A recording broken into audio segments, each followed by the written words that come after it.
Today we're going to look at Object Luncheon Fur by Meret Oppenheim from 1936. It consists of a teacup, saucer, and spoon covered in fur. So what's your initial reaction to this work? Well, I feel turned off by it because it makes me feel uneasy. Like I have hair in my mouth that I can't get out, except it's worse because I don't know what materials are covering the objects. See, I'm not disgusted by the animal fur at all. I find it comforting, the very fact that it is an animal pelt. It references petting and the physical quality of soft, lush furs. It's tempting to touch, it's appealing for its unusualness. Through using Chinese gazelle fur, I find myself attracted to this strange material for its exotic quality. Doesn't the exotic intrigue you?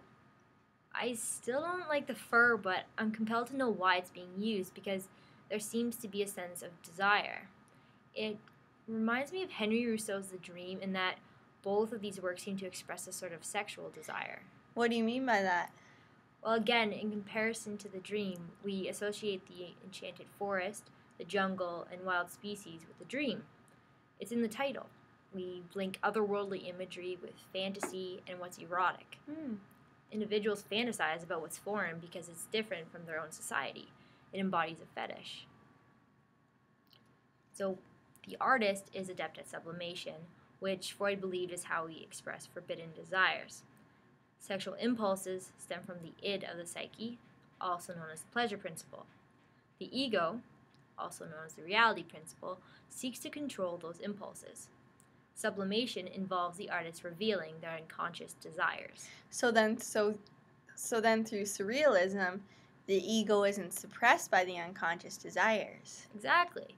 This allows the artist to confront anxieties like sexual impulses, hidden emotions, and ideas.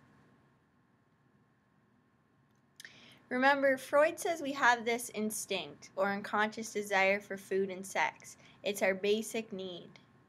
The implication of tea and the gazelle mirror our desire for food. Our desire for sex is suggested in the phallic spoon and the cup. In other words, this piece is alluding to sexual pleasures, and so the connotation of the work stimulates the viewer's interest through their unconscious. The cup is also a signifier of the vagina dentata, meaning tooth vagina. The work deters the act of rape or thoughts of sex by discouraging impulses and desires Freud believes we all have. See, this is where the work becomes unsettling for me. Well, beyond the sexual tension is the contrast of objects and their previous associations which create disturbance.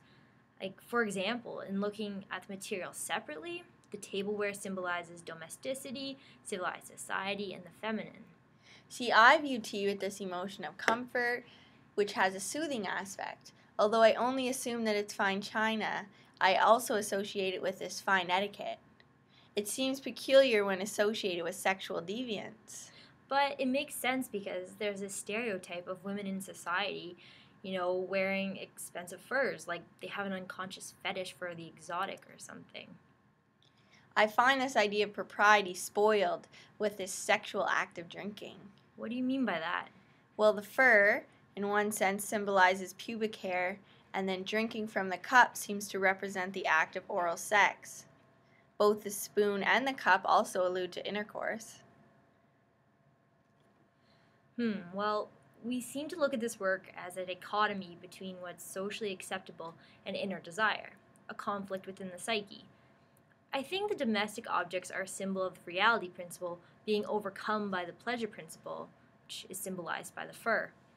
All symbols act differently when separated, but when placed together, there's a juxtaposition of civility and wildness.